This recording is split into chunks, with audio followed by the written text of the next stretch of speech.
ज्येष्ठ कृष्ण अमावस्या की रात थी। टिक टिक टिक टिक करती हुई घड़ी में रात के 3 बज रहे थे। एक बंद कमरे में करीब 30 लोग एक साथ जमीन पर बैठे हुए थे। उसी कमरे में 3 लोग कुर्सी के ऊपर बैठे हुए थे। वो 30 लोग एक दूसरे की सूरत को घूरे जा रहे थे। कोई भी उनमें से कुछ नहीं बोल रहा था। कमरे के अंदर खामोशी छाई हुई थी। तभी उनमें से एक आदमी बैठे बैठे कहता है, अब क्या करना है मालिक? करना क्या है? मार देना है उस औरत को, कुर्सी पर बैठे हुए एक आदमी ने कहा। जैसे ही ये बात लोगों ने सुनी, वहां बैठे सभी लोगों में अफरा तफरी मच जाती है। मार देना है की आवाजें कमरे के अंदर गूंजने लग गईं। मालिक हमारे भगवान हैं, मालिक जो बोलेंगे वो हमें करना ही पड़ेगा, उस औरत को मारना ही पड़ेगा, बिरजू ने कहा। हाँ सही कहता है ये बिरजू, उन्हीं के बीच में से एक आदमी ने कहा। अब यहीं बैठे रहोगे या चलोगे भी? आज रात ही उसका काम तमाम करना है। कुर्सी पर बैठे हुए पहले आदमी ने गुस्से में बोला, याद रहे कल का सूरज वो देख नहीं पाए, आज की रात उसकी आखिरी रात होनी चाहिए, कुर्सी पर बैठे दूसरे आदमी ने कहा। तभी सब लोग एक साथ उस बंद कमरे से बाहर निकलने लगते हैं। जब वो लोग कमरे से बाहर निकल गए तो उन्होंने देखा आसमान को काले साए ने जकड़ रखा था। इतना घनघोर अंधेरा था कि कुछ भी दिखाई नहीं दे रहा था। मालिक आप बस 2 मिनट इंतजार कीजिए, मैं बस अभी 2 मिनट में मशाल जलाकर लाता हूँ, बिरजू ने कहा। हाँ ठीक है, चल अब जल्दी जा और लेकर आ। बिरजू अपने साथ 10-11 आदमियों को रख लेता है और मशाल जलाने चला जाता है। जब वो अपने साथियों के साथ मशाल जला रहा था तो उनमें से एक आदमी ने कहा, बिरजू तुझे क्या लगता है उस औरत को मारना ठीक है? देख मोहन, हमें नहीं पता क्या ठीक है क्या गलत है, मालिक ने बोला है उस कलमुही को मारना है तो बस मारना है, बिरजू ने कहा। पर उस औरत का गुनाह क्या है? ये तो मालिक ही जानते हैं कि उस औरत का गुनाह क्या है। कुछ बड़ा कांड किया होगा उसने, तभी तो मालिक ने रात ही रात में उसे मारने का फैसला लिया है। हाँ बिरजू, मुझे भी यही लगता है। मैंने आज से पहले तीनों मालिकों को इतने गुस्से में कभी नहीं देखा है। जरूर कुछ तो गुल खिलाया है उसने, उसी की सजा आज उस कलमुही को मिलेगी, क्योंकि मालिक हमारे गांव के भगवान हैं और भगवान जब चाहे जिसे चाहे अपनी इच्छा अनुसार मार सकते हैं, बिरजू ने कहा। पर हमें पूछना तो चाहिए ना कि उसे क्यों मार रहे हैं? पगला रहा है क्या मोहन? मालिक से सवाल जवाब करना मतलब भगवान से सवाल जवाब करना, और भगवानों से कभी सवाल जवाब नहीं किया जाता, वरना पाप लगता है, बिरजू ने कहा।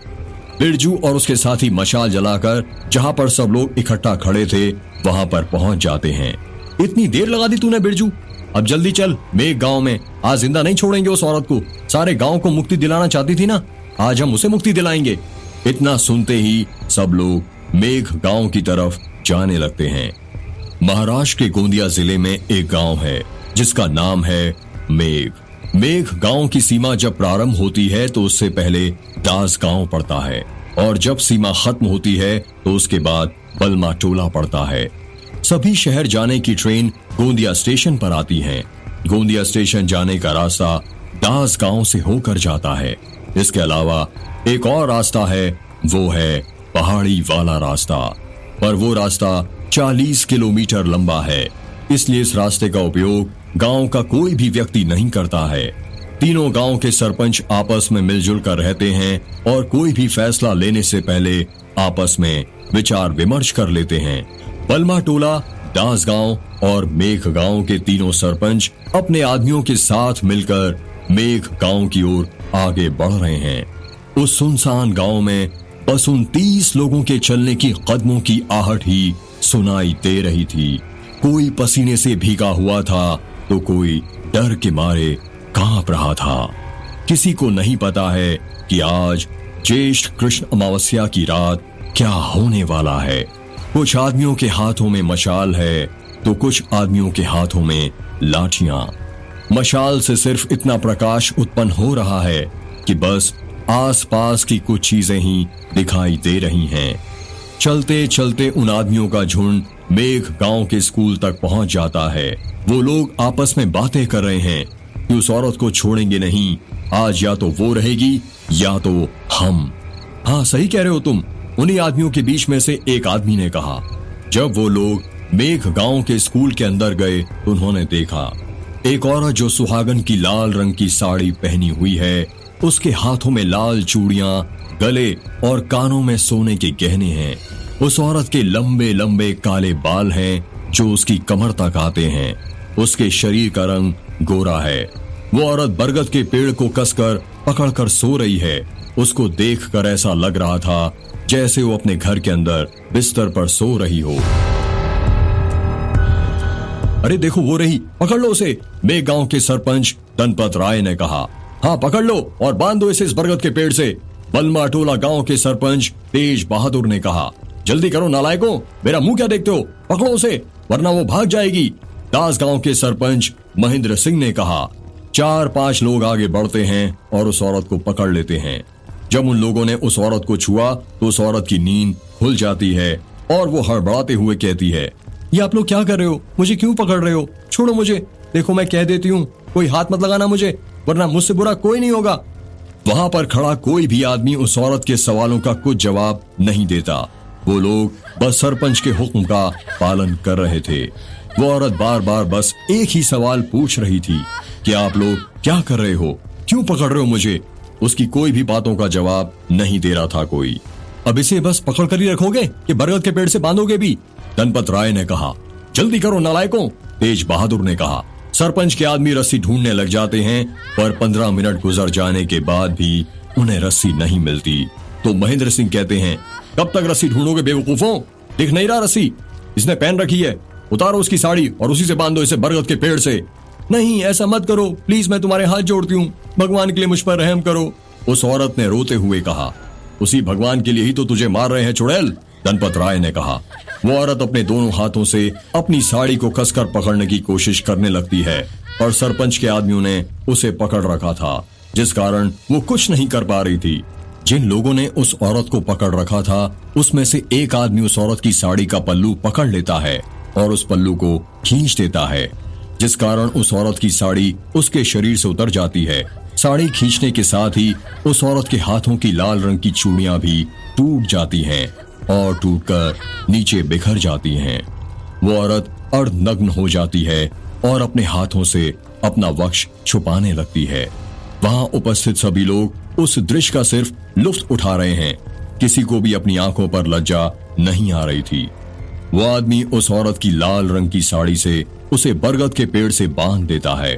उस औरत को इस प्रकार बांधा गया था कि उसके दोनों हाथ ऊपर थे और वो अपने हाथ को छुड़ा नहीं सकती थी।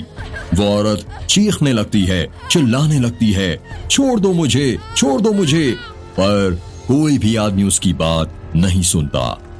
अब देरी मत करो, जल्दी से मिट्टी का तेल लाओ और डाल दो इसके ऊपर, तेज बहादुर ने कहा। 3-4 लोग अपने हाथों में मिट्टी के तेल से भरी कुप्पी लेकर आते हैं और उस औरत के ऊपर डालने लगते हैं। जैसे ही उस औरत के ऊपर मिट्टी के तेल की कुछ बूंदें गिरती हैं, वो चिल्लाने लगती है और कहती है, ये क्या कर रहे हो तुम लोग, ऐसा मत करो, रुक जाओ प्लीज, रुक जाओ। पर वो आदमी नहीं रुकते और उस औरत के ऊपर मिट्टी का तेल डालने लगते हैं। वो औरत पूरी मिट्टी के तेल से भीग चुकी थी। वातावरण में मिट्टी के तेल की गंध महकने लगी थी। वो औरत मिट्टी के तेल से भीगा हुआ अपना गोरा बदन देखकर डरने लगती है और रोने लगती है। मिट्टी के तेल और उसके आंसुओं में कोई फर्क नजर नहीं आ रहा था। उस औरत के साथ साथ बरगद का पेड़ भी मिट्टी के तेल से भीग चुका था। वो औरत तीनों सरपंच से अपनी जान की भीख मांगने लगती है, पर वो तीनों सरपंच इतने निर्दयी थे कि उस औरत की एक बात नहीं सुन रहे थे। छोड़ दीजिए सरपंच जी मुझे, उस औरत ने रोते हुए कहा। तुझे छोड़ दें, पागल हो रहे हैं क्या, हम तो तुझे मुक्ति दिला रहे हैं इस दुनिया से, महेंद्र सिंह ने कहा। हाँ सही कहा, मुक्ति का बहुत शौक था ना तुझे, तो अब ले ले मुक्ति, तेज बहादुर ने कहा। मुक्ति ले ले, धनपत राय ने कहा।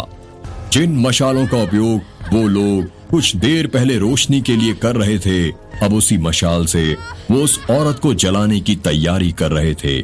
धनपत राय अपने हाथ में एक मशाल लेता है और तेज बहादुर एवं महेंद्र सिंह से कहता है, आइए आप भी अपना एक एक हाथ इस मशाल में लगाइए और इस शुभ काम में अपना सहयोग दीजिए। तेज बहादुर एवं महेंद्र सिंह आगे बढ़ते हैं और उस मशाल को पकड़ते हैं। तीनों सरपंच अपने हाथों में एक ही मशाल पकड़कर एक साथ बरगद के पेड़ की तरफ बढ़ने लगते हैं। जब वो तीनों बरगद के पेड़ के पास पहुंच जाते हैं तो वो औरत रोने लगती है और कहती है, दया कीजिए मुझ पर और भगवान के लिए ऐसा अनर्थ मत करिए। दया और तुझ पर? थू! धनपत राय ने जमीन पर थूकते हुए कहा। वो तीनों सरपंच जोर जोर से हंसने लगते हैं।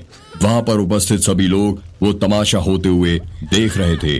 वो लोग अभी भी यही सोच रहे थे कि क्या सच में तीनों सरपंच उस औरत को जिंदा जला देंगे, क्योंकि आज से पहले मेघ गांव में इतना बड़ा अनर्थ कभी नहीं हुआ था।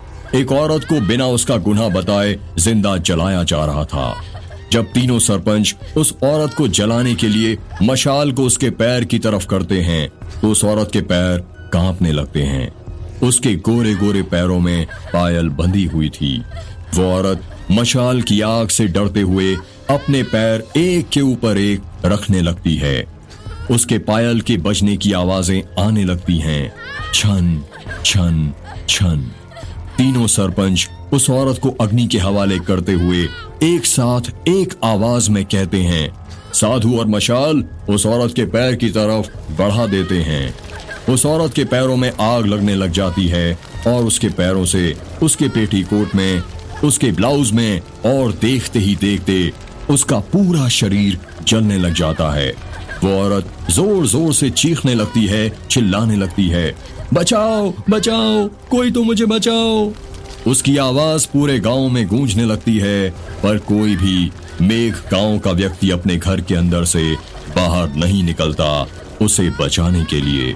तुमने मुझे मुक्ति दिलाई है ना सरपंच, अब मैं तीनों गांव को मुक्ति दिलाऊंगी। मैं मर कर भी वापस लौट कर आऊंगी और फिर किसी को नहीं छोड़ूंगी। देख लेना सरपंच, मेरी रूह इसी गांव में भटकती रहेगी, तड़पा तड़पा कर मारूंगी एक एक को। उस औरत ने प्रतिशोध की आवाज में कहा। उस औरत का गोरा बदन जलकर काला पड़ने लगता है। हवाओं में उसकी साड़ी के चीथड़े उड़ने लगते हैं। वहां पर खड़े लोग ये देखकर सदमे में पहुंच जाते हैं। उन लोगों की आंखों में जलती हुई उस औरत की कपकपाती उंगलियां, कपकपाते होंठ, कपकपाते पैर और कपकपाता बदन आग समा जाते हैं। उस औरत के जलने के साथ साथ वो बरगद का पेड़ भी जल रहा था। उस बड़े से बरगद के पेड़ में इतनी तेज आग लगी थी कि ऊंचे आसमान तक उसका धुआं जा रहा था। आखिर में जब वो औरत पूरी तरह जलने वाली थी तो उसने अपने आप को बचाने की गुहार नहीं लगाई। बस उसके मुंह से सिर्फ एक बोल निकला, वो था साधु। जब उसने साधु बोला तो वो पूरे गांव में गूंजने लगा। उसके और बरगद के पेड़ के जलने के बाद भी सब लोगों को बार बार साधु साधु सुनाई दे रहा था। उस औरत के साथ वो बरगद का पेड़ भी जल गया था। उस पेड़ की जड़ें और सिर्फ थोड़ा सा तना ही बचा हुआ था और वो भी काला पड़ गया था।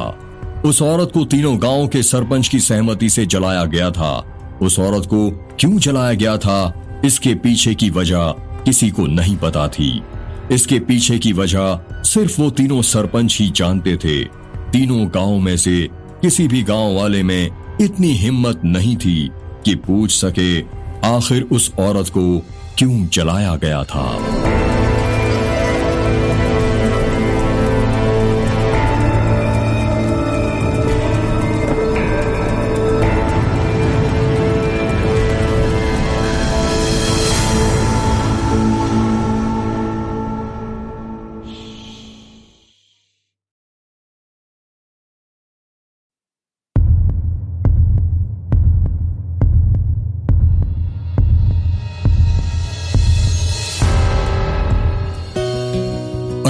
साल बाद। हेलो, हाँ रुद्र बोल, एक लड़के ने ट्रेन से नीचे उतरते हुए कहा।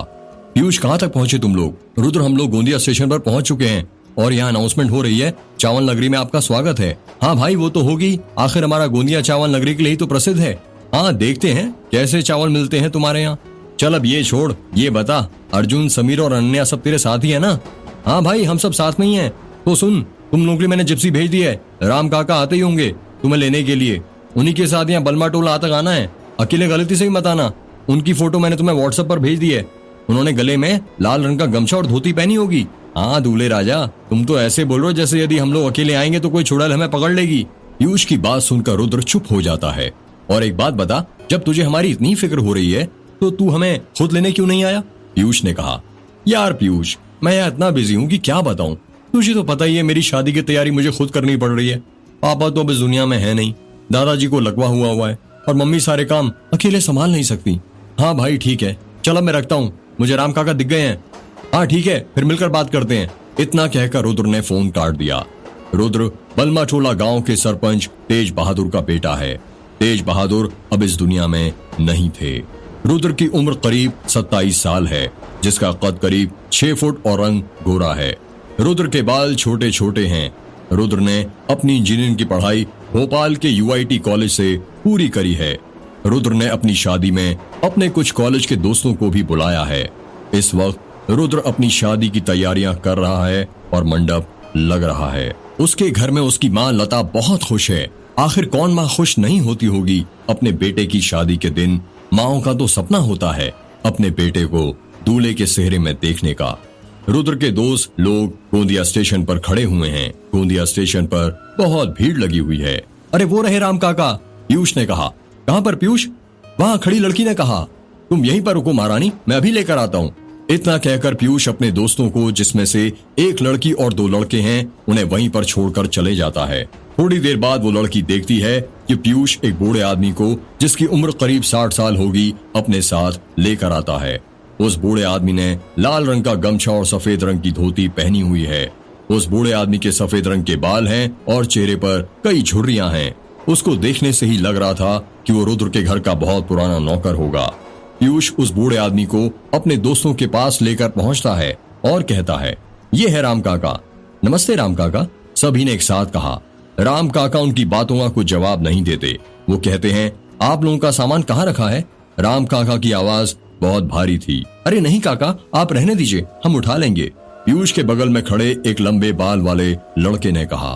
तो फिर जल्दी चलो मेरे साथ, रात होने से पहले हमें बलमाटोला पहुंचना है, राम काका ने कहा। राम काका की बात सुनकर वो सब लोग अजीब से चेहरे बनाने लगते हैं और उन्हें कुछ अटपटा सा लगता है, क्योंकि अभी सुबह के 9 बज रहे थे।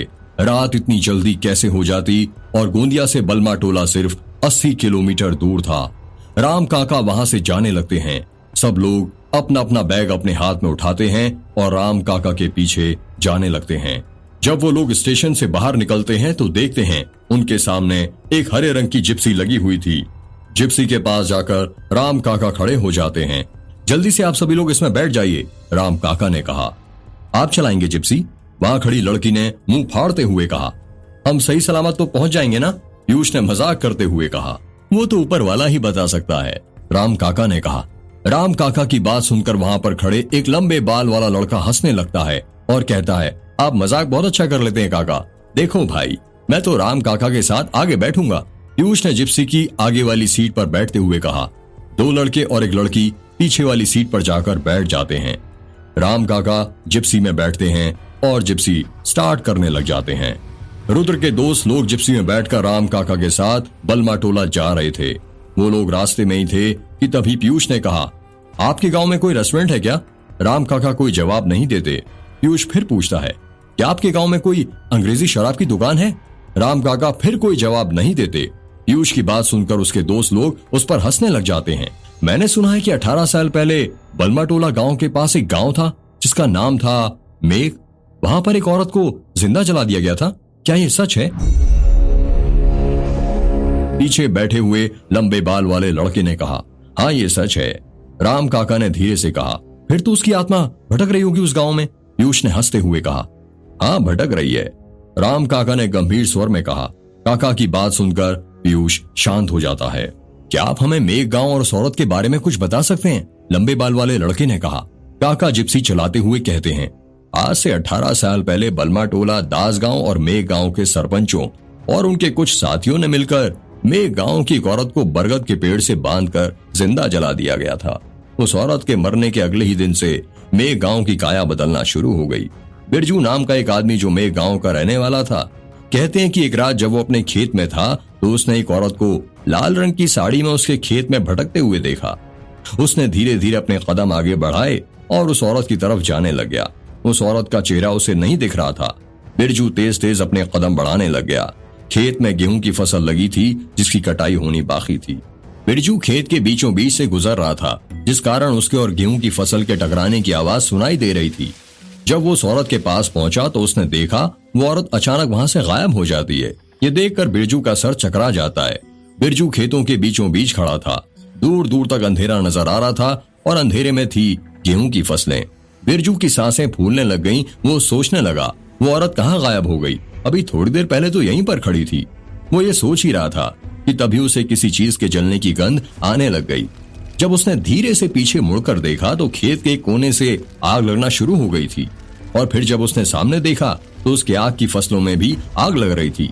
देखते ही देखते उसके चारों तरफ अपने आप आग लग जाती है। बिरजू के पास भागने का कोई रास्ता नहीं था। वो चारों तरफ से फंस गया था।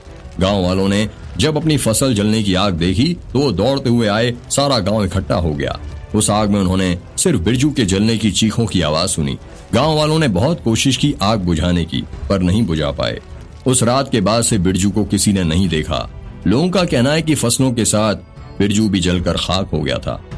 जो गांव सबसे ज्यादा खेती के लिए जाना जाता था, उस गांव की फसलों में रातों रात पूरी आग लग गई थी। एक भी ऐसी फसल नहीं बची थी जिसमें आग ना लगी हो। सारे खेत जलकर राख हो गए थे। किसी को समझ नहीं आ रहा था कि ऐसा कैसे हुआ। सबके खेतों में एक साथ आग कैसे लगी? सबका मानना था कि ये काम उस औरत की आत्मा ने किया है। बिरजू की मौत के एक हफ्ते के बाद एक औरत अपने हाथों में मिट्टी का घड़ा पकड़े हुए कुएं के पास जाती है। वो कुएं के पास रखी बाल्टी को कुएं के अंदर डालती है। घिरनी के गोल गोल घूमने की आवाज सुनाई देती है और फिर टब से बाल्टी गिरने की आवाज सुनाई देती है। जब बाल्टी पानी से भर जाती है तो वो औरत वो पानी ऊपर खींचती है। बाल्टी ऊपर खींचते वक्त पानी की कुछ बूंदें बाल्टी में से कुएं के अंदर गिर जाती हैं। जब वो औरत वो बाल्टी ऊपर खींच लेती है तो वो देखती है कि उस बाल्टी का पानी काला था। उसको लगा शायद इस कुएं का पानी खराब हो गया है। फिर वो दूसरे कुएं के पास चली गई। जब उसने उस कुएं में से पानी खींचा तो उस कुएं का पानी भी काला निकला। उसके कुछ समझ में नहीं आ रहा था कि ऐसा कैसे हो रहा है। वो मेघ गांव के सरपंच धनपत राय के घर के सामने जो कुआं था उसके पास पहुंची। उसने कुएं के अंदर बाल्टी डाली और खींचने लगी। जब कुछ देर बाद बाल्टी ऊपर आई तो उसकी चीख निकल गई। वो जोर से चीखती है। उसकी आवाज सुनकर गांव के लोग इकट्ठा हो जाते हैं। उस बाल्टी के अंदर पानी नहीं था, बल्कि वो किसी के खून से भरी हुई थी। सब गांव वाले वो बाल्टी देखने लग जाते हैं और उनके बीच हलचल मच जाती है। अरे तो खून है, गांव के एक आदमी ने कहा। अरे पता नहीं कौन गिर गया कुएं के अंदर, गांव के किसी आदमी ने कहा। जल्दी करो, हो सकता है कि जिंदा हो, गांव के आदमी ने कहा। वहां पर खड़ा एक आदमी कुएं के अंदर छलांग लगाता है। धप से उसके कुएं में गिरने की आवाज सुनाई देती है। कोई रस्सी फेंको, कुएं के अंदर से उस आदमी की आवाज सुनाई देती है। कुछ लोग कुएं के ऊपर से कुएं के अंदर रस्सी फेंकते हैं। कुएं के अंदर जो आदमी था वो रस्सी पकड़ता है और कुएं के अंदर की लाश को उस रस्सी से बांध देता है और कहता है, अरे कोई ऊपर खींचो इसे। कुएं के ऊपर खड़े 4-5 लोग मिलकर वो रस्सी खींचने लगते हैं। वो लाश पूरी तरह पानी से भीग चुकी थी। जब वो लाश ऊपर आई तो वहां खड़े सभी लोगों को सांप सूंघ जाता है। वो लाश मेघ गांव के सरपंच धनपत राय की थी। धनपत राय की लाश देखकर गांव वालों के अंदर खौफ बढ़ जाता है और इस खौफ ने सबके दिल दहला दिए। जब उन्होंने देखा कि कुएं के ऊपर सीमेंट पर साधु लिखा हुआ था, वो साधु ऐसे लिखा हुआ था जैसे किसी ने खरोंच कर लिखा हो। धनपत राय कुएं में कैसे गिरे किसी को कुछ पता नहीं चला था। उनका पैर फिसला था या उन्हें धक्का दिया गया था या उस औरत की आत्मा ने उन्हें मारा था। ये राज उनकी मौत के साथ ही राज बनकर रह गया। मेघ गांव वालों का कहना था कि ये काम उस औरत की आत्मा का किया हुआ है, क्योंकि मरते वक्त उस औरत के अंतिम शब्द वो था साधु।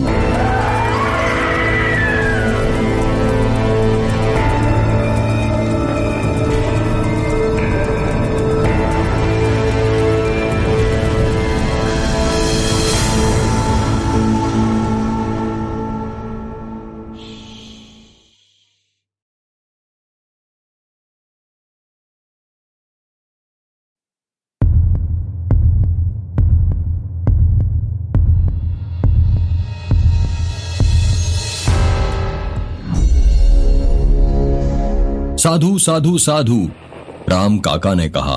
ये साधु साधु 3 बार कहने का क्या मतलब हुआ? पीयूष ने कहा। साधु पाली भाषा का शब्द है जिसका 3 बार बोलने का अर्थ होता है अच्छा कहा, अच्छा किया, बहुत अच्छा किया। लंबे बाल वाले लड़के ने कहा। मतलब वो औरत जो जलकर मर गई थी वह पूरे मेघ गांव वालों से बदला ले रही है? ये बोलकर कि तुमने मुझे अच्छा कहा, मेरे साथ अच्छा किया और बहुत अच्छा किया, जिप्सी में बैठी लड़की ने कहा। वो बदला नहीं, इंतकाम ले रही है। वो पूछना चाहती है, जानना चाहती है कि क्यों जलाया गया था उसे, आखिर उसका कसूर क्या था? राम काका ने कहा, हाँ वो तो है, सरपंचों ने अच्छा नहीं किया उसके साथ। पीयूष ने कहा, उसका श्राप लगा है मेघ गांव को। राम काका ने कहा, कैसा श्राप? पीयूष ने जल्दी से पूछा। अंत्येष्टि संस्कार ना करने का श्राप। अंत्येष्टि संस्कार मतलब? पीयूष ने अपना सिर खुजाते हुए कहा, अंत्येष्टि का अर्थ होता है अंतिम यज्ञ। ये यज्ञ मरने वाले व्यक्ति के शव के लिए किया जाता है। वैदिक परंपरा के 16 संस्कारों में जिस प्रकार पहला गर्भधारण संस्कार होता है, उसी प्रकार अंतिम संस्कार अंत्येष्टि संस्कार होता है। जन्म और मृत्यु जीवन का ऐसा सच है जिसे कोई नहीं झुटला सकता है। व्यक्ति की आत्मा जब उसके शरीर को त्याग देती है, उसके तुरंत बाद अंत्येष्टि संस्कार किया जाता है। हिंदू धर्म में इसे दाह संस्कार भी कहते हैं। बौद्धियन पितृ मेध सूत्र में अंत्येष्टि संस्कार के महत्व को बताते हुए ये कहा गया है, जात संस्करणम मृत संस्कारण माहूम, अर्थात जात कर्म आदि संस्कारों से मनुष्य पृथ्वी लोक को जीतता है और अंत्येष्टि संस्कार से परलोक पर विजय प्राप्त करता है। लंबे बाल वाले लड़के ने कहा। जिप्सी में बैठे सभी लोग लंबे बाल वाले लड़के को घूरने लगते हैं और सोचने लगते हैं, ये संस्कृत कब से बोलने लगा? राम काका जिप्सी की रफ्तार तेज करते हुए कहते हैं, बलमा टोला के सरपंच तेज बहादुर और दास गांव के सरपंच महेंद्र सिंह को जब पता चला कि धनपत राय अब इस दुनिया में नहीं रहे, तो दोनों को बहुत बड़ा सदमा लगा। उन्हें समझ नहीं आया कि इतना हट्टा कट्टा दिखने वाला 33 साल का इंसान ऐसे अचानक कैसे मर गया। धनपत राय के शव को जलाने का सारा प्रबंध हो गया था। तीनों गांव के लोग इकट्ठा हो गए थे। धनपत राय का बेटा, जिसकी उम्र करीब 10 वर्ष थी, सफेद कुर्ता पहने अपने पिता के शव के पास खड़ा था। उसकी आंखों में से एक भी आंसू नहीं निकला था। सब ये देखकर हैरान थे। पिता के गुजर जाने के बाद बेटे की जिंदगी तबाह हो जाती है, पर धनपत राय के बेटे के चेहरे पर एक भी ऐसे भाव नहीं थे। 4 लोग मिलकर धनपत राय के शव को उठाकर उसकी चिता पर रख देते हैं। पुजारी जी अपने हाथ की मशाल धनपत राय के बेटे को देते हैं और कहते हैं, बेटा अपने पिता को आखिरी बार देख लो और जीते वक्त जो बात नहीं कह पाए वो अब बोल दो। धनपत राय को बेटा पुजारी जी की बात का कोई जवाब नहीं देता। वो पुजारी जी के हाथ में से मशाल लेता है और अपने पिता की चिता की परिक्रमा करने लगता है। परिक्रमा करने के बाद वो अग्नि को धनपत राय के मुख के पास ले जाता है, जिससे चिता में आग आसानी से लग जाती है। अग्नि की स्थापना के लिए पुजारी जी ओम भूर्भुवस्सुः धरि भूम्ना मंत्र का जाप करते हैं। धनपत राय की चिता धीरे धीरे जलने लग जाती है। धनपत राय का बेटा अपने पिता की जलती हुई चिता के पास खड़ा हुआ था। वो जलती हुई चिता को घूरे जा रहा था। ऐसा लग रहा था कि जैसे जलती हुई चिता में से वो प्रतिशोध की अग्नि को अपने अंदर कैद कर रहा है, जिसे वो जिंदगी भर के लिए जलाकर रखना चाहता है। धनपत राय की चिता आधी ही जली थी कि तभी आसमान में तेज बिजली चमकने लगती है और देखते ही देखते मौसम बदल जाता है। जिस आसमान में थोड़ी देर पहले कड़ी धूप थी, अब उस आसमान को काले बादलों ने घेर लिया था। ऐसा लग रहा था जैसे धनपत राय की चिता के ऊपर उस औरत का काला साया मंडरा रहा हो। 2 बड़े बादल आपस में टकराते हैं और जोर से घनघनाहट की आवाज उत्पन्न करते हैं। आसमान से बारिश की पहली बूंद आती है, जो सीधे जाकर धनपत राय की चिता पर गिरती है और फिर धीरे धीरे तेज बारिश होने लगती है। अचानक से बारिश हो जाने के कारण गांव वालों में अफरा तफरी मच जाती है। कोई दाईं तरफ भागने लगता है तो कोई बाईं तरफ। थोड़ी ही देर में वो लोग शमशान घाट की एक छत के नीचे आकर खड़े हो जाते हैं। वो छत काफी बड़ी थी और टीन की थी। बारिश होने के बावजूद भी धनपत राय का बेटा अपने पिता की चिता के पास खड़ा था। वो बारिश में भीग चुका था। तेज बहादुर और महेंद्र सिंह ने कई बार बोला, बेटा छत के नीचे आ जाओ, पर धनपत राय का बेटा अपने पिता की बुझती हुई चिता के पास ही खड़ा रहा। धनपत राय की चिता बुझ चुकी थी। गर्मी के मौसम में बारिश होना एक आश्चर्यचकित करने वाली बात थी। उस वक्त आकाश में काले बादल ऐसे लग रहे थे जैसे वो औरत मेघ गांव वालों पर हंस रही हो। बादल आपस में टकराकर इतनी तेज गरज रहे थे कि उस वक्त वहां पर उपस्थित सभी लोगों की रूह कांप उठी थी। एक और बारिश थमने का नाम नहीं ले रही थी, तो वहीं दूसरी ओर धनपत राय का बेटा छत के नीचे आने को तैयार नहीं था। आसमान में बादल फट गए थे। पूरे दिन और सारी रात बारिश होती रही। अगले दिन जब बारिश रुकी तो सूरज की पहली किरण के साथ धनपत राय की चिता को फिर से जलाने की तैयारी की जाने लगी। धनपत राय के अर्ध जले शव को वापस से नई चिता पर रखा जाता है। जब धनपत राय के बेटे ने अपने पिता की चिता को फिर अग्नि दी तो उसमें आग नहीं लगती है। सब लोग देखकर ही हैरान हो जाते हैं कि आग लगाने के बावजूद भी लकड़ियों में आग क्यों नहीं लग रही है। सब गांव वालों में हड़कंप मच जाता है।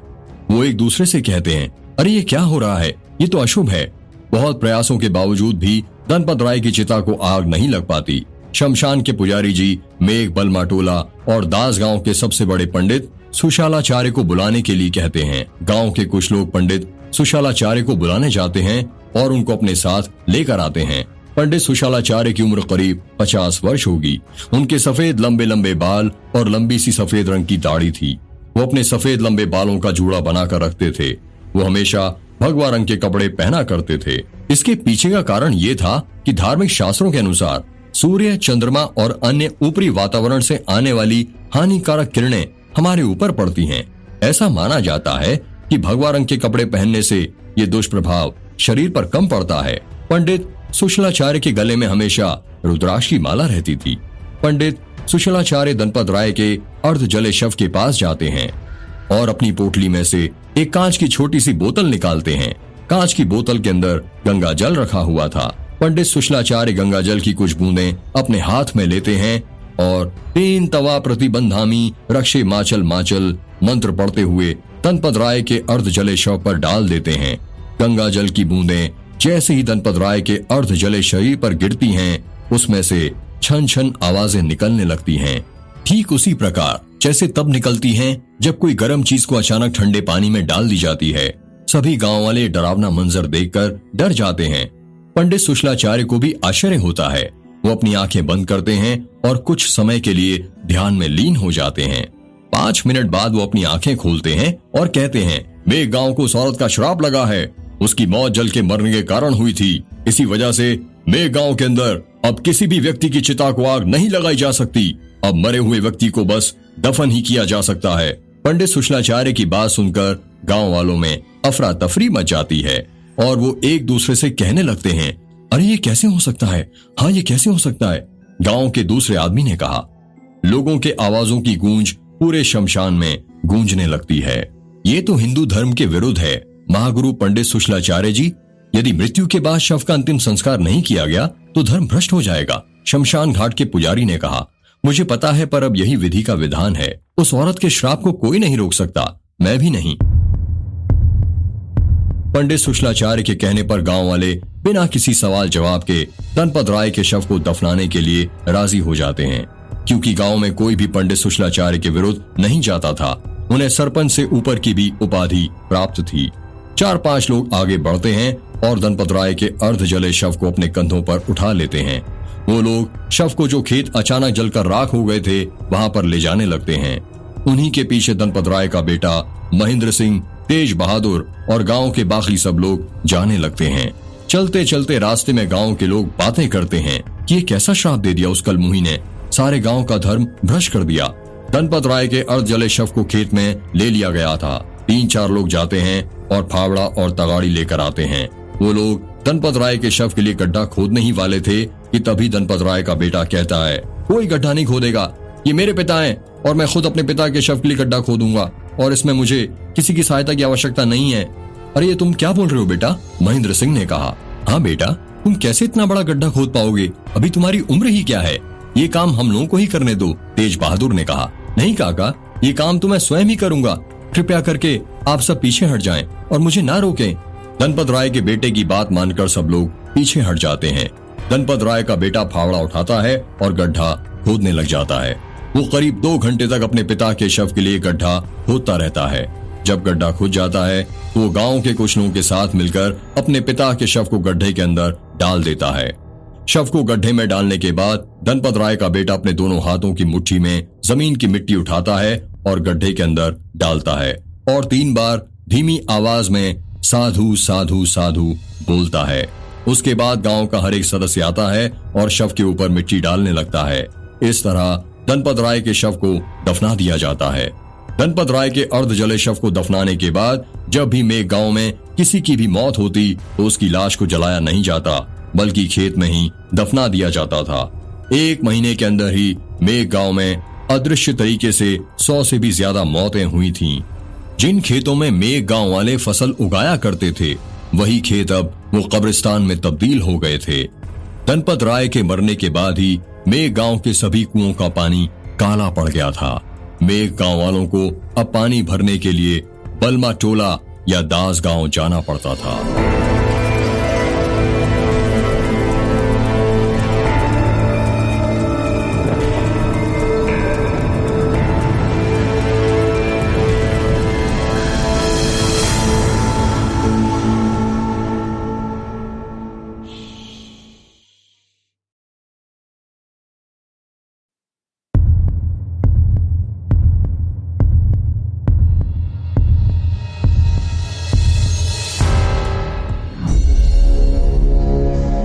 अरे रुको रुको, जिप्सी में बैठे लड़के ने कहा।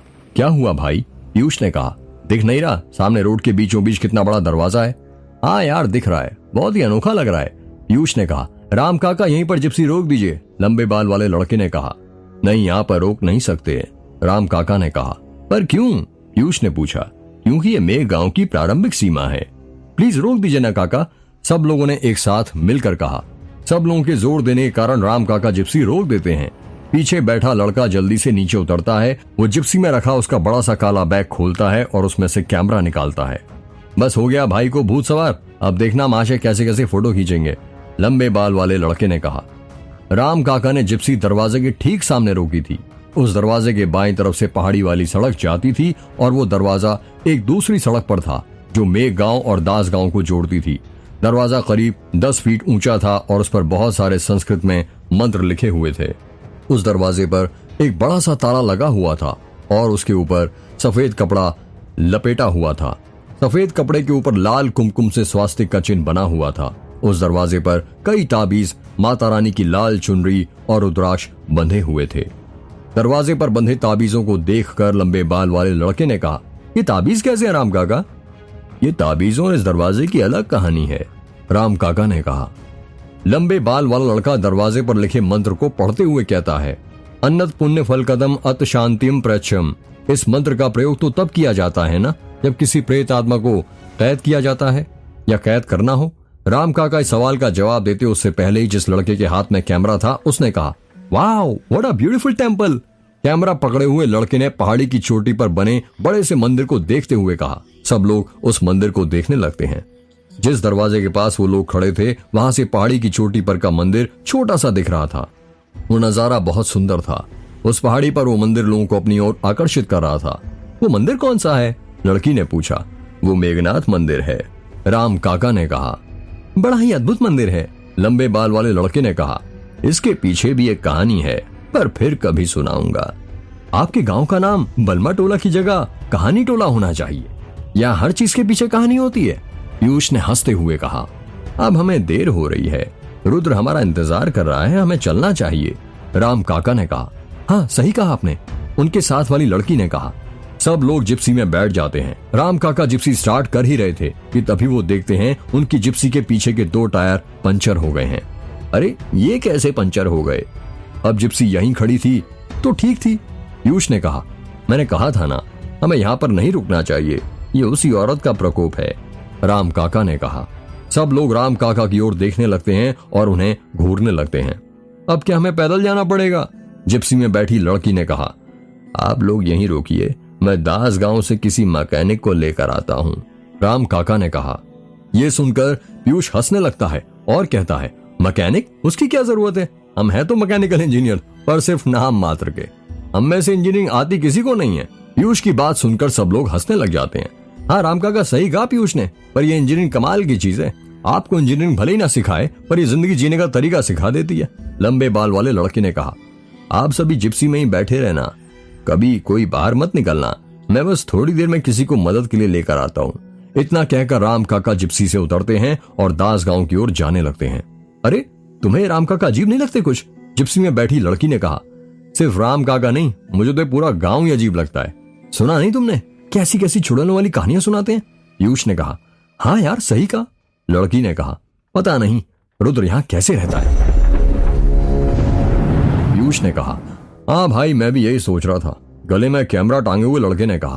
पीयूष जिप्सी से नीचे उतरने लगा, तभी लंबे बाल वाला लड़का पीयूष का मजाक उड़ाते हुए कहता है, अरे नीचे क्यों उतर रहा है, जल्दी से ऊपर आ जा वरना वो चुड़ैल आ जाएगी। ये बात सुनकर सभी लोग हंसने लगते हैं। गले में कैमरा टंगा हुआ लड़का जिप्सी से नीचे उतरता है और बंद दरवाजे के पास जाकर चुपचाप खड़ा हो जाता है। वो लड़का उस दरवाजे को करीब 5 मिनट से घूरे जा रहा था। उसे उसके दोस्तों ने वहां पर ऐसे चुपचाप खड़ा देखा तो उन्हें बहुत अजीब लगा। अरे ओ, वहां पर खड़ा होकर किसे घूर रहा है? लंबे बाल वाले लड़के ने पूछा। घूर नहीं रहा हूं, सोच रहा हूं। क्या सोच रहा है? पीयूष ने पूछा। यही कि इस दरवाजे के पीछे पता नहीं क्या होगा, हो सकता है कोई खजाना हो। खजाने का तो पता नहीं, पर सुना एक औरत की आत्मा जरूर भटक रही है, पीयूष ने हंसते हुए कहा। पीयूष की बात सुनकर सभी लोग हंसने लगते हैं। पर पता नहीं यार क्यों बंद करके रखा है इस गांव को। मैं तो अपनी जिंदगी में पहली बार ऐसा देख रही हूँ जहाँ पर किसी गांव को बंद करने के लिए ऐसे बीचों बीच इतना बड़ा दरवाजा बनाया गया हो और ऊपर से इतने सारे ताबीज भी बांध दी गए हों, लड़की ने कहा। वो लोग आपस में बातें कर ही रहे थे कि तभी वहां पर राम काका अपने साथ दास गांव के एक मैकेनिक को लेकर आ जाते हैं। वो मैकेनिक जिप्सी का टायर निकालता है और उसका पंचर बनाने लगता है। आधे घंटे में वो पंचर बना देता है और टायर जिप्सी में लगा देता है। जिप्सी ठीक होने के बाद वो लोग पहाड़ी वाली सड़क के बलमा टोला जाने के लिए निकल पड़ते हैं। रुद्र सीढ़ियों पर चढ़कर गार्डन में अपनी शादी के मंडप का पर्दा लगा रहा था, तभी उसे जिप्सी के रुकने की आवाज सुनाई दी। जिप्सी की आवाज सुनकर वो सीढ़ियों पर से नीचे उतर जाता है। राम काका रुद्र के दोस्तों के साथ हवेली पहुंच गए थे। अरे तुम लोग आ गए? रुद्र ने अपने दोस्तों को देखते हुए कहा। क्यों, तुझे क्या लगा था हम लोग भटक जाएंगे? पीयूष ने इतना कहकर रुद्र को गले लगा लिया। रुद्र अपने साथी दोस्तों से बारी बारी गले मिल ही रहा था, तभी रुद्र की माँ अपनी देवरानी आयशा और आयशा के पति संतोष के साथ वहां पर आ जाती है। रुद्र की माँ की उम्र करीब 50 वर्ष है। विधवा होने के कारण वो अपनी मांग में सिंदूर नहीं लगाती हैं और बिल्कुल भी गहने नहीं पहनती, पर हाँ सफेद साड़ी पहनने की जगह सिंपल हर रंग की साड़ी पहना करती हैं। रुद्र एक एक करके अपने दोस्तों को अपनी माँ, चाची और चाचाई से मिलाने लगता है। रुद्र ने अपने एक मोटे से दोस्त की ओर उंगली करते हुए कहा, जिसकी हाइट करीब 6 फुट है। माँ इससे मिलिए, इसका नाम पीयूष है और खाने के सिवाय से कुछ नहीं आता है। देखिए इसकी तोंद कितनी बाहर निकली है। नहीं बेटा, ऐसे किसी का मजाक नहीं उड़ाते, रुद्र की माँ ने कहा। अब माँ इससे मिलिए। रुद्र ने एक दुबले पतले गेहूं रंग के लड़के जिसके बाल लंबे लंबे थे, जो उसकी गर्दन तक आते थे, उसकी ओर उंगली करते हुए कहा। इसका नाम अर्जुन है और ये बहुत बड़ा पत्रकार है टाइम्स हिंदुस्तान में। इसके नाम के बड़े बड़े कॉलम छपते हैं और सुना है बहुत जल्दी किताब भी लिखने वाला है। नमस्ते आंटी जी, अर्जुन ने रुद्र की माँ के पैर पड़ते हुए कहा। रुद्र ने एक सामने से लड़के की तरफ उंगली करते हुए कहा, अब इससे मिलिए। माँ ये समीर है, ये एक फोटोग्राफर है और मेरी शादी के फोटो भी यही खींचेगा। देखिए साहबजादे ने अभी से अपने गले में कैमरा लटका कर रखा हुआ है। अरे वो तो बस ऐसे ही, वो रास्ते में हमें एक बड़ा दरवाजा दिख गया था तो उसकी फोटो खींचने के लिए मैंने अपना कैमरा निकाल लिया और रास्ते में खींचने लग गया। इसका मतलब तुम वो दरवाजे के पास रुके थे? रुद्र के चाचा संतोष ने हैरानी के साथ कहा। हाँ वो। समीर अपनी बात पूरी कर पाता उससे पहले ही रुद्र की चाची आयशा ने राम काका को आवाज लगाते हुए कहा, राम काका, अरे ओ राम काका।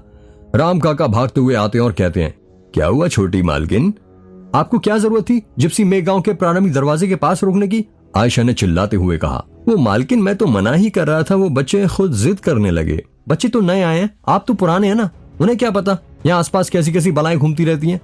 हाँ राम काका, आपको थोड़ा तो समझना चाहिए था ना, संतोष ने कहा। छोटे सरकार, गलती हो गई, अगली बार से ध्यान रखूंगा। कोई बात नहीं राम काका, रुद्र की माँ ने कहा। रुद्र ने टॉपिक को बदलते हुए एक दुबली पतली गोरे रंग की लड़की जो कि 1 पीस सूट पहने हुए थी उसकी तरफ उंगली करते हुए कहा, जैसा कि आपको इसके कपड़ों को देखकर समझ में आ रहा होगा माँ, ये हमारी हीरोइन है जो मॉडलिंग कर रही है। इसका नाम अनन्या है। Hi aunty.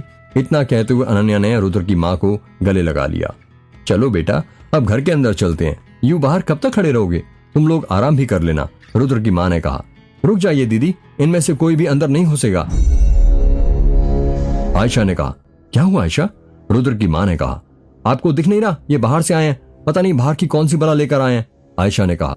रुद्र के सभी दोस्त आयशा को घूरने लगते हैं और सोचने लगते हैं कि रुद्र की चाची का कहने का मतलब क्या है। स्वाति जरा अंदर से एक बाल्टी पानी तो लाना, आयशा ने अपनी बेटी को आवाज लगाते हुए कहा। कुछ ही देर बाद स्वाति घर के अंदर से एक बाल्टी लेकर आती है जिसमें लोटा और पानी था। स्वाति की उम्र करीब 16 वर्ष है और वो आयशा की एक इकलौती बेटी है। ये लो माँ, स्वाति ने पानी की बाल्टी अपनी माँ आयशा को देते हुए कहा। अरे मुझे क्या देती है, दिख नहीं रहा ये लोग बाहर से आए हैं, इन्हें दे। आप सभी लोग यहीं पर अपने चप्पल जूते निकालिए और हाथ पैर धोकर ही घर के अंदर जाना। पर ऐसा क्यों? अनन्या ने मुंह बनाते हुए कहा। ऐसा इसलिए किया जाता है क्योंकि ऐसी मान्यता है यदि आप कहीं बाहर से आए हैं तो आपको हाथ पैर पानी से धोकर ही घर के अंदर जाना चाहिए, जिससे यदि बुरी शक्तियां आपके साथ हो तो वो घर के बाहर ही रह जाएंगी। अर्जुन ने कहा। क्या बात कर रहा है अर्जुन? समीर ने कहा। वो सही कह रहा है, रुद्र के चाचा संतोष ने कहा। रुद्र के सभी दोस्त अपने जूते निकालते हैं और हाथ पैर धोने लगते हैं। सबके हाथ पैर धुल चुके थे। चलो बच्चों, अब जल्दी से घर के अंदर चलो, तुम लोग थक गए होगे ना, और भूख भी लगी होगी, रुद्र की माँ ने कहा। हाँ आंटी जी, सही कहा आपने, मुझे तो तभी भूख लग गई थी जब मैं गोंदिया स्टेशन पर उतरा था, पीयूष ने कहा। पेटू तुझे तो लगेगी ना, तू 5 लोगों का खाना जो एक साथ खा लेता है, अनन्या ने कहा। इतना सुनते ही सब हंसने लगते हैं और अंदर जाने लगते हैं। रुद्र की एक बहुत बड़ी सफेद रंग की हवेली थी जो बहुत ज्यादा अद्भुत थी। ऐसा लग रहा था जैसे बहुत पुरानी हो, पर अभी भी वो चमक बरकरार थी, जो तब होगी जब बनी होगी।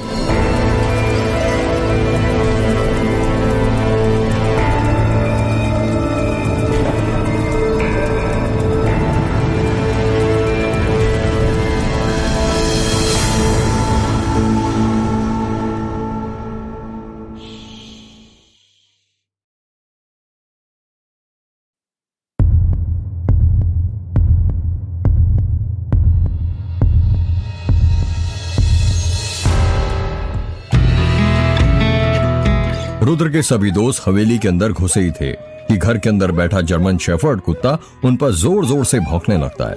भाऊ भाऊ भाऊ भाऊ। कुत्ते को भौंकते हुए देव पीयूष डर जाता है और कहता है, यार ये हम पर इतना क्यों भौंक रहा है, जैसे हम कोई भूत हो। अच्छा, तो टाइगर नाराज है हमसे? वो तो होना भी चाहिए, आखिर हमने अपने दोस्तों से इसको जो नहीं मिलाया, रुद्र ने कहा। रुद्र टाइगर के पास जाता है और अपना हाथ उसके गले पर फेरने लगता है और कहता है, इनसे मिलिए, ये हैं हमारे घर के और दादाजी के रखवाले, टाइगर। वाह यार, नाम तो एकदम शेरों वाला है, पीयूष ने कहा। ये है भी शेर, अच्छे अच्छों को डरा देता है। हाँ सही कहा, अभी अभी एक एग्जाम्पल देखा है हमने, अनन्या ने हंसते हुए कहा। वहीं पर हॉल में रुद्र के दादाजी व्हील चेयर पर बैठे हुए थे। रुद्र अपने सभी दोस्तों को उनके पास ले जाता है और कहता है, ये मेरे दादाजी हैं, ये बोल नहीं सकते, ना ही चल सकते हैं, इन्हें लकवा हुआ है। सब लोग दादाजी के पैर पड़ने लगते हैं। रात हो चुकी थी और सभी लोग साथ मिलकर डाइनिंग टेबल पर बैठे हुए थे। जब पीयूष ने खाने के बर्तनों पर से ढक्कन हटाना शुरू किया तो उसके मुंह में पानी आ गया। डाइनिंग टेबल पर पनीर की सब्जी, तंदूरी रोटी, रायता, दाल, सलाद और मीठे में गुलाब जामुन रखा हुआ था। खाने को देखकर पीयूष ने कहा, भाई तेरे घर क्या हर रोज इतना ही खाना बनता है, या सिर्फ कल तेरी शादी होने वाली है इसलिए इतना बना है? हाँ भाई, इतना तो रोज ही बनता है। वाह यार, फिर तो तेरे मजे ही मजे हैं, फिर भी कोई मतलब नहीं तेरा खाना खाने का, तू है तो दुबले का दुबला ही। यार ऐसा हमारे हार्मोन्स के कारण होता है, चाहे दुबला व्यक्ति कितना भी खा ले वो मोटा नहीं हो पाता, और मोटा कितना ही कम खाए पतला नहीं हो पाता। हमारी जिंदगी में एक बड़ी समस्या है, हर किसी को कुछ ना कुछ समस्या है, मोटे को पतला होना और पतले को मोटा होना है, समीर ने कहा। ये बात तो तुमने सही कही समीर, काले को गोरा होना है और गोरे को और गोरा, अनन्या ने कहा। रुद्र बहुत देर से देख रहा था कि अर्जुन कुछ चुपचाप बैठा हुआ था। अर्जुन को ऐसे चुपचाप बैठकर रुद्र ने उससे पूछा, लेखक साहब आप फिर कहां किस दुनिया में खो गए? कुछ नहीं रुद्र, मैं बस ये सोच रहा था कि कल तेरी शादी होने वाली है और तेरे घर में हमारे सिवा कोई और मेहमान क्यों नहीं दिख रहा। तो बात यह है कि मेरी शादी जल्दी जल्दी में हो रही है, इस वजह से हमने ज्यादा लोगों को नहीं बुलाया है, और हमारे जो रिश्तेदार है ना वो यहीं पर बलमा टोला और दास गांव में रहते हैं। जब कल शाम को शादी होगी तो वो लोग आ जाएंगे। अच्छा बढ़िया है, अर्जुन ने कहा। समीर ने रुद्र की हवेली को देखते हुए कहा, वैसे रुद्र तूने कभी बताया नहीं यार कि तेरी इतनी बड़ी हवेली है। यार कैसे बताता, कॉलेज में कभी मौका ही नहीं मिला। मौका मिलता भी कैसे, तुझे कभी तन्वी से फुर्सत ही नहीं मिली। इतना कहकर पीयूष जोर जोर से हंसने लगता है। यह सुनकर रुद्र का चेहरा उतर जाता है। एक पीयूष को छोड़कर बाकी सब चुप थे। कुछ देर बाद समीर ने रुद्र से पूछा, वैसे तन्वी को पता है क्या तू शादी कर रहा है? रुद्र थोड़ी देर रुककर कहता है, हाँ उसे पता है। अनन्या पानी पी रही थी, जब उसने सुना कि रुद्र ने तन्वी को भी इनवाइट किया है तो वो चौंक जाती है और उसके मुंह के अंदर का सारा पानी बाहर गिर जाता है। क्या बात कर रहा है, तूने तन्वी को भी बुलाया? अनन्या ने चौंकते हुए कहा। हाँ तो इसमें हर्ष क्या है, रुद्र ने कहा। वो कोई तेरी सिर्फ दोस्त नहीं है, तेरी एक्स गर्लफ्रेंड रह चुकी है, और तू क्या उसे ऐदिल मुश्किल का रणवीर समझता है जो तेरी शादी में आकर चन्ना मेरे मेरा गाएगी? अनन्या ने कहा। अब वही तो देखना है, यदि सच्चा प्यार किया होगा तो आएगी, अगर नहीं तो कभी नहीं आएगी। वैसे भी मुझे लगता है वो नहीं आएगी, रुद्र ने कहा। हाँ रुद्र तू सही कह रहा है, अगर उसे आना होता तो अब तक आ जाती, वैसे भी रात के 9 बज गए, अब वो नहीं आने वाली, और कल तो वैसे ही तेरी शादी है। अर्जुन ने कहा। वैसे कुछ भी बोलो, लड़की अच्छी थी यार, समीर ने कहा। हाँ यार बहुत अच्छी थी, पता नहीं क्या जादू था उसमें। तुम्हें याद है पूरे कॉलेज के लड़के उसके पीछे पड़े थे, अनन्या ने कहा। हाँ सही कहा, और उनमें से एक मैं भी था। पर वो किसके पीछे थी? इस बोंदू रुद्र के, पीयूष ने कहा। पीयूष की बातें सुनकर सब लोग हंसने लगते हैं। यार मेरी एक बात समझ में नहीं आई, कॉलेज में तो तुम्हारा सब कुछ ठीक ठाक चल रहा था, सब लोग तुम्हारी जोड़ी की मिसाल देते थे, फिर फाइनल ईयर में ऐसा क्या हुआ कि तुम दोनों अलग हो गए, और इतने कि पूरे साल एक दूसरे से बात तक नहीं की, यहां तक कि एक दूसरे का चेहरा भी देखना पसंद नहीं करते थे। अचानक ऐसा क्या हो गया था? अनन्या ने पूछा। कुछ बातों को यदि राज ही रहने दो तो ठीक रहता है, वरना यदि वो राज खुल जाते हैं तो सबको तकलीफ देने लगते हैं। इसलिए भला इसी में कि उन बातों को राज ही रहने दो। और वैसे भी मेरी जिंदगी कोई किताब नहीं है जो हर कोई जब चाहे तब पढ़ सकता है। ओ दूल्हे राजा, बातों घुमा मत, ये बता तुम्हारा ब्रेकअप क्यों हुआ था? समीर ने पूछा। समीर देख भाई ऐसा है, मैं पुरानी बातों को याद करके उस पर रोना नहीं चाहता। अब उस वक्त के बारे में सोचकर मैं अपना समय बर्बाद नहीं करना चाहता यार, क्योंकि मुझे पता है अब वो वक्त लौटकर कभी वापस नहीं आ सकता, ना ही मैं उस वक्त को बदल सकता हूं। इसलिए उन बातों को भूल जाए तो उसी में सबकी भलाई होती है। पीयूष ने टॉपिक को बदलते हुए कहा। वैसे राम काका कहां चले गए, दिख नहीं रहे? वो हवेली के बाहर गार्डन है ना, उसी के पास उनका घर है, रात में वो वहां पर ही रहते हैं। यार बाहर क्यों, अंदर क्यों नहीं? इतनी बड़ी हवेली है, कहीं भी रह सकते हैं आराम से। ये तो मुझे नहीं पता, पर शायद रखवाली के लिए। तुझे पता है तेरे राम काका बड़े एंटीक इंसान है, इन्हें तो कोई राइटर होना चाहिए था, बड़ी मनगढ़ंत कहानियां सुनाते हैं। मतलब मैं कुछ समझा नहीं, कहना क्या चाहते हो तुम? यही कि काका ने एक औरत की कहानी सुनाई थी जो मेघ गांव में जलकर मर गई थी। रुद्र ने धीरे से कहा। बेटा वो कहानी नहीं, हकीकत है। पीयूष ने डरते हुए धीरे धीरे कहा। इसका मतलब उसकी आत्मा सही में यहाँ पर भटक रही है? हाँ भाई, और जो लोग उसका मजाक उड़ाते हैं ना, वो उसी के शरीर में प्रवेश करती है। अगला नंबर तेरा है। रुद्र की बातें सुनकर अनन्या हंसने लगती है और कहती है, बस रुद्र, और कितना डराएगा इसे, दिख नहीं रहा इसकी हवा टाइट हो गई है। यार ऐसे मजाक मत किया कर प्लीज, पीयूष ने हाथ जोड़ते हुए कहा। रुद्र कुछ कहता उससे पहले ही समीर ने कहा, अब यार पेट पूजा तो हो गई, ये बता सोने का इंतजाम कहाँ किया है? मुझे तो बहुत तेज नींद आ रही है। यार इतनी बड़ी हवेली है मेरी, जहां मन करे वहां सो जाना। वैसे मैं सोच रहा था आज हम सब लोग एक साथ यही हॉल में सोते हैं, रुद्र ने कहा। हाँ अच्छा आइडिया है, कुछ और बात भी हो जाएगी, पूरे 4 साल बाद जो मिल रहे हैं। अर्जुन ने कहा। हाँ यार पता नहीं चल रहा 4 साल कैसे गुजर गए। कॉलेज के निकल जाने के बाद तो सभी अपनी अपनी दुनिया में खो गए थे, पर अच्छा हुआ रुद्र की शादी तय हो गई और हमें फिर से मिलने का मौका मिल गया। एक काम कर रुद्र, तू ना हर साल शादियां किया कर, ऐसे में हमें हर साल मिलने का मौका मिल जाया करेगा। अनन्या ने हंसते हुए कहा। पहले एक शादी तो हो जाए, आराम से बाकी इसके बाद कर लूंगा, रुद्र ने हंसते हुए कहा। रात हो चुकी थी और सभी लोग सो रहे थे। अनन्या सोफे पर सो रही थी और बाकी सब लोग लड़के नीचे सो रहे थे। तभी पीयूष की नींद खुलती है और वो हवेली में लगी पेंडुलम घड़ी की ओर देखता है। उसमें 12 बजने में 1 मिनट कम था। जैसे ही 12 बजते हैं, एक एक करके टन टन टन 12 घंटे बजने की आवाज सुनाई देने लगती है। थोड़ी ही देर बाद उसे पायल बजने की आवाज सुनाई देती है। पीयूष को लगता है ये उसका वहम है, पर फिर थोड़ी देर बाद उसे किसी की पायल बजने की आवाज सुनाई देती है। पायल की आवाज अब ऐसे आ रही थी जैसे कोई लड़की पायल पहनकर भाग रही हो। छन छन छन छन। पीयूष को डर लगने लगता है। उसके बगल में ही समीर सो रहा था। वो समीर को अपना हाथ मारकर उठाता है। समीर, समीर उठ, उठ, समीर उठ। क्या हुआ मोटे? समीर ने नींद में ही कहा। वो किसी लड़की की पायल बजने की आवाज आ रही है। पीयूष ने डरते हुए कहा। तो मैं क्या करूं? भाई तू उठकर जरा देख लेना, मुझे बहुत डर लग रहा है। यार तू भी ना बहुत डरता है। समीर उठ जाता है और पीयूष को अपनी बाहों में भरते हुए प्यार से कहता है, क्या हुआ मेरे बाबू को डर लग रहा है? इतना कहकर समीर जोर जोर से हंसने लगता है। तभी कोई जोर जोर से दरवाजा पीटने लग जाता है। खट खट खट खट खट। यह आवाज सुनकर समीर और पीयूष डर जाते हैं। वो दोनों डर डर कर बाकी सबको उठा लेते हैं। बस रुद्र अभी भी सो रहा था।